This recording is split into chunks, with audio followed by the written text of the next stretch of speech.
열왕기상 12장 21절.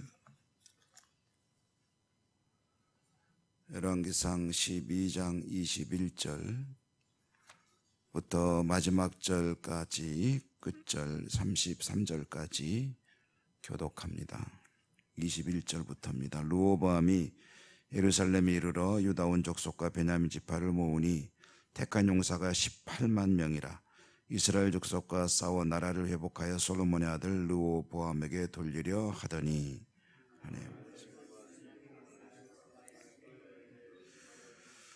솔로몬의 아들 유다왕 르호보암과 유다와 베냐민 온 족속과 또 그 남은 백성에게 말하여 이르기를, 여호와의 말씀,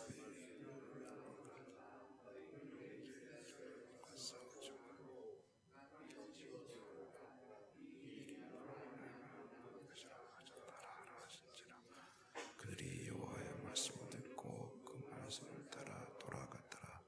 여로보암이 에브라임 산지에 세겜을 건축하고 거기서 살며 또 거기서 나가서 분의회를 건축하고,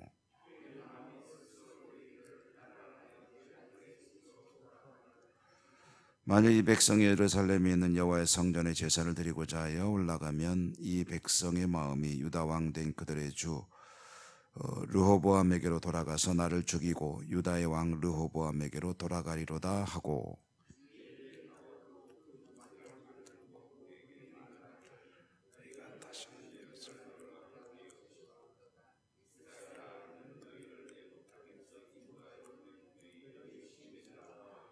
하나는 베델에 두고 하나는 단에 둔지라.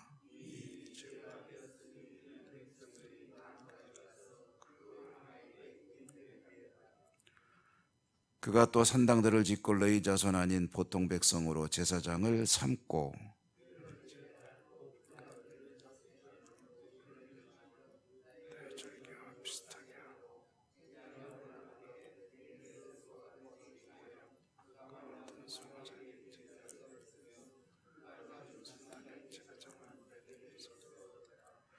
그가 자기 마음대로 정한 달 곧 그 8째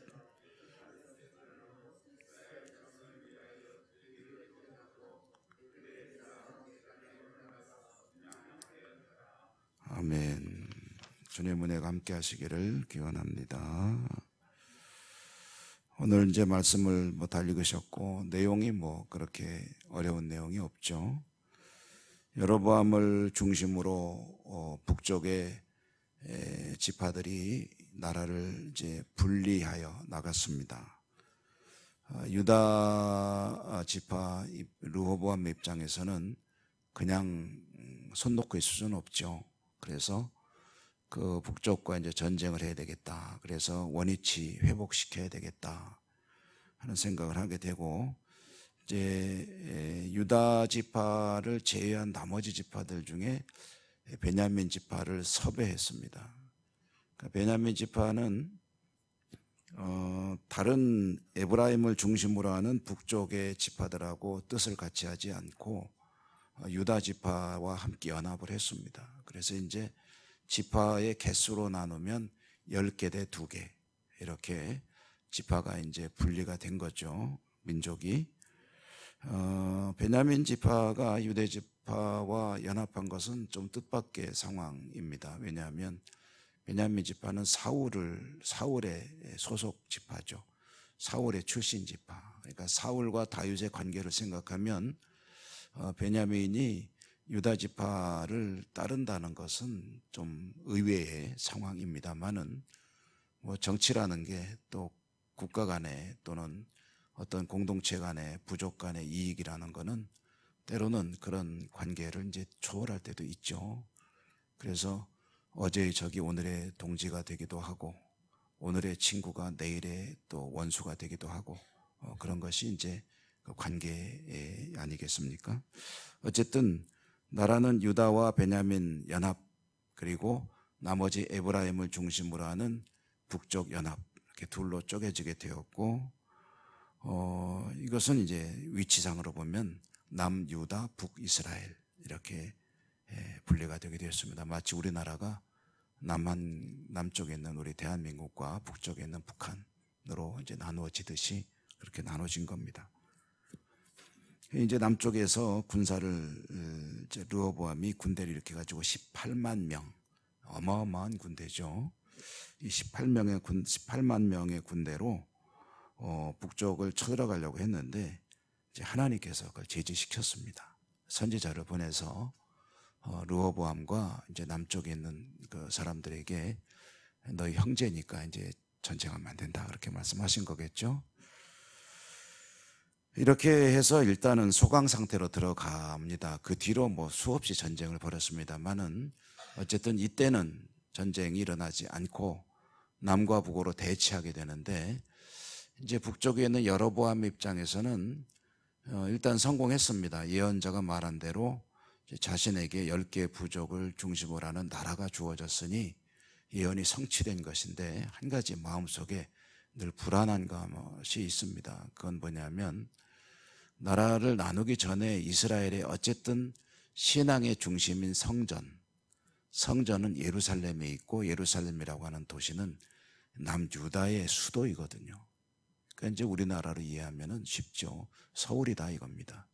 그러면은 비록 나라를 둘로 나눠놨지만 북쪽에 있는 사람들이 이제 자신들의 신앙에 따라서 성전에 가서 하나님께 제사를 드려야 되겠다 하면은 이제 예루살렘으로 가는 거죠. 이제 국경을 넘어서 가야 되지 않습니까? 그러면 국경을 넘어서 갔을 때 여로보암이 걱정하는 건 뭐냐면은 넘어간 사람들을 르호보암과 남쪽에서 붙잡든가 아니면은 교육을 하든가 아니면은 어쨌든 끌어당기거나 또는 이제 세뇌를 시키면 그러면은 이 사람들 중에 상당수가 안 돌아올 거다. 그러면 국력이라는 것이 국민의 전체적인 숫자라는 게 굉장히 중요한 건데 그런데 가서 안 돌아오고 혹시 그 중에 어떤 사람들은 이제 지시를 받아가지고 자기를 해치려고 할지도 모른다. 돌아와서 이런 이제 생각을 하게 됩니다. 그게 마음속에 불안감이 이제 커지게 되죠. 그래서 이거는 어떡하나 하고 이제 궁리하던 끝에 한 가지 아이디어를 냈습니다. 그 낸 아이디어가 뭐냐면 예루살렘에 안 가게 하면 될 거 아니냐. 그래서 북쪽에다가는 이제 예루살렘 성전을 방불하게 하는 그런 신전을 2개를 지었습니다. 하나는 베델, 하나는 단이라고 하는 것인데 베델은 가장 북쪽 이스라엘을 중심으로 하면 가장 남쪽 예루살렘에서 그렇게 멀지 않습니다. 가장 남쪽인 베델 그리고 가장 북쪽에는 단 그러니까 아주 친절하게 그쪽에 가까운 쪽 그 사람들은 그쪽으로 가라고 2개나 만들어 놨습니다. 그리고 곳곳에 산당을 지어 가지고 이 종교적인 편의를 굉장히 많이 이제 나름대로 배려를 해줬습니다. 그리고 금송아지를 2개 만들어 가지고 이 금송아지가 우리 민족을 이스라엘을 이집트에서 이끌어낸 우리의 신이다라고 이제 선언을 했습니다. 그리고 이제 각각 단과 베델에다가 하나씩 두었고 그 다음에 오늘 우리가 읽은 말씀에 보면은 이제 절기들도 이제 바꾸는 겁니다. 그래서 오늘 대표적으로 이제 8월 중순에 이제 절기를 만들었다 하는데 이 절기가 어떤 절기냐면은 이제 7월 중순에 있는 초막절을 한 달 늦춘 겁니다. 이 초막절이라는 이 절기가 이제 실제로는 한 9월쯤 되죠. 근데 유대인들의 달력으로는 7월 15일인데 그렇다 한 일주일 정도 지내는 절기인데 이때가 언제냐면은 그 가을 추수가 끝나는 때입니다. 근데 유대인들의 가을 추수는 열매를 거두는 시기이고 이제 봄 추수가 있습니다. 봄 추수는 오순절에 다 끝나게 되는데 봄 추수 때는 밀과 보리를 다 곡식을 거두는 때. 그래서 봄에는 맥추절이 있고 그리고 이제 가을에는 수장절 또는 초막절이라고 부르는 절기가 있는 겁니다. 이렇게 해서 초막절을 지키는데 그 절기를 이제 여로보암이 한 달을 늦췄어요. 그래서 오늘 이제 자신들의 종교를 어떻게 했느냐면은 오늘 32절에 보면은 비슷하게 했다.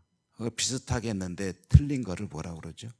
3글자로 사입이라고 그러죠. 사입이. 사는 비슷하다는 뜻입니다. 이는 그런데 비 아니다. 비슷한데 아니다. 그래서 사이비. 그 이단 하면은 이 달을 이자에다가 끝단자 비슷하게 가다가 나중에 보면은 달라진다. 그래서 사이비 이단.